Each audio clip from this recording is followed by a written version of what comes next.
Namaskar, I am Reiki Master Hima Jetty and welcome to yet another episode of Spiritual Healing for You channel. Friends, today I am going to talk about some of the fundamental concepts in Hinduism, some of the core text or the core source of knowledge in Hinduism. So first of all, we will understand the different types of knowledge transfer. The first is Shruti. Shruti in Sanskrit means that which is heard and considered authorless, that were transmitted verbally across the generations and fixed. Shrutis have been variously described as a revelation through Anubhav, that is direct experience by the rishis. The next type is Smriti. Smriti in Sanskrit, it means that which is remembered. It represents the Hindu text and usually attributed to an author traditionally written down. So these are the two main types of knowledge flow. Next, we will understand the concept referred by Rishi Yajnavalkya. Rishi Yajnavalkya has written down in a Smriti known as the Yajnavalkya Smriti, and it talks about the 14 different sources of knowledge. These 14 different sources of knowledge is categorized again in Shruti and Smriti. So, we have the 4 Vedas, 6 Vedangas, Puran, Nyaya, Mimamsa, Dharma Shastra. Vedas are of 4 types: Rig Ved, Yajur Ved, Sam Ved, Atharva Ved. The Vedangas are 6: Shikaha, Kalpa, Vyakaran, Nirukta, Chanda, Jyotish. I have given a brief one-liner description of each of these types of text we have as per Yajnavalkya Smriti. The Vedas are referred as the scriptures. Vedangas are the Vedic auxiliary science that deal with phonetics. The Purans are narrations of messages and teachings of Vedas. Nyaya and Vaishika Sutras deal with logical aspects, ontology, that is metaphysics, classification, process of human understanding. Next is Mimamsa Sutras, which describe the rules for interpretation of Vedic text. And finally, Dharma Shastra describes the code of conduct for universal harmony. So these are the different categories or the 14 sources of knowledge.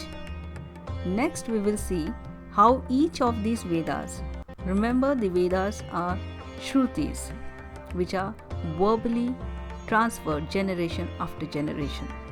Each of the 4 Vedas, that is Rig Ved, Yajur Ved, Sam Ved, Atharva Ved, they are having 4 different classes of literary works.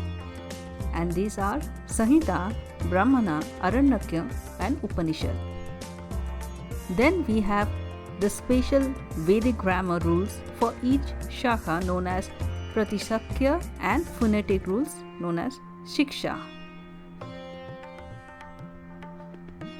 Let us now understand what each of the Vedas and Upaveda are. So in addition, each of the Veda consists of secondary knowledge source called Upaveda.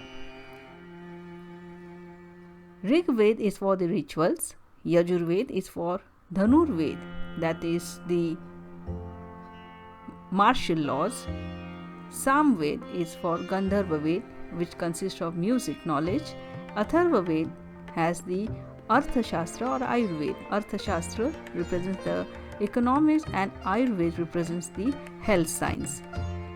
The Vedas are mainly for performing the yajna, that is the rituals. Yajnas are further divided into 2 major classes, Havir Yajna and Soma Yajna. All this information are giving a brief or an overview idea of the Hindu fundamental concepts, the original text, the various Vedas, Upavedas, Vedangas, Upanishads and Purans. There are more details about it. You can very well find it in the government website Vedic History, as well as many other translated Purans and Upanishads in various languages, the original being in Sanskrit. Now let us understand the meaning of the word Veda.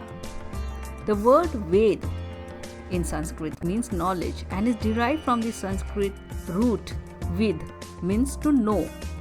It is handed down from one generation to another generation by verbal transmission. Ved is regarded as revealed scripture, self-evident and self-authoritative. It is not composed by any human authors. The Vedic hymns, that is suktas, or verses, that is mantras, are seen and only spoken by the rishis. The rishis received this highest divine sacred knowledge that was revealed to them. They then handed it down to the descendants by oral instruction. Let us now understand the importance of Veda. It has been universally acknowledged that the Ved is the earliest available literature of humanity. The religion and culture of the Hindus are rooted in the Ved. Till date, their worship, sacrifice, rites and attitudes are influenced by the Veda. The Veda consists of the highest spiritual knowledge, that is Paravidya, as well as the knowledge of the world, Aparavidya.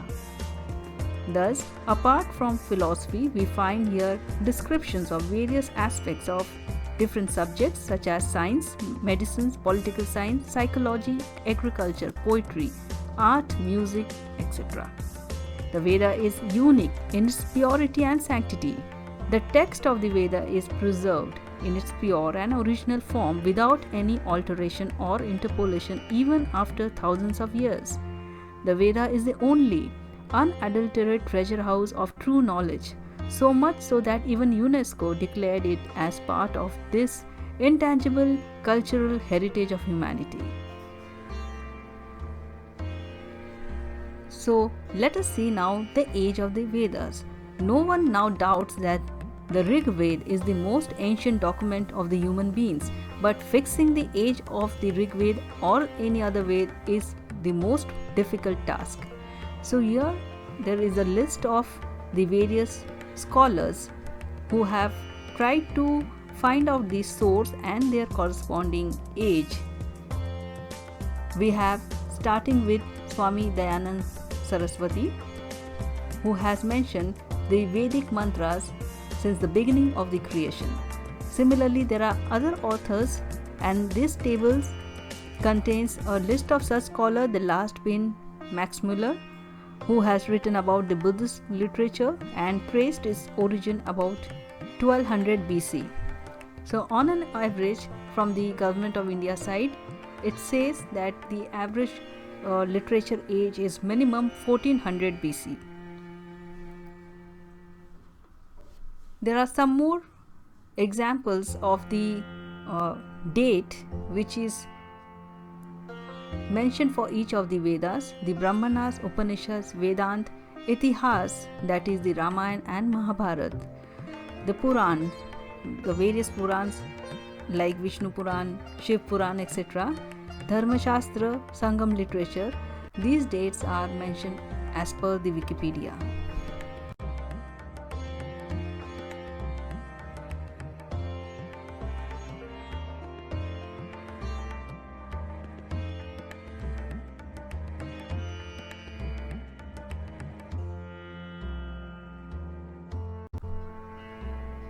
Friends, I hope you liked this video on the fundamental concepts of Hinduism.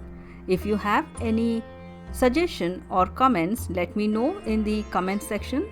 Meet you next time. Om Shanti.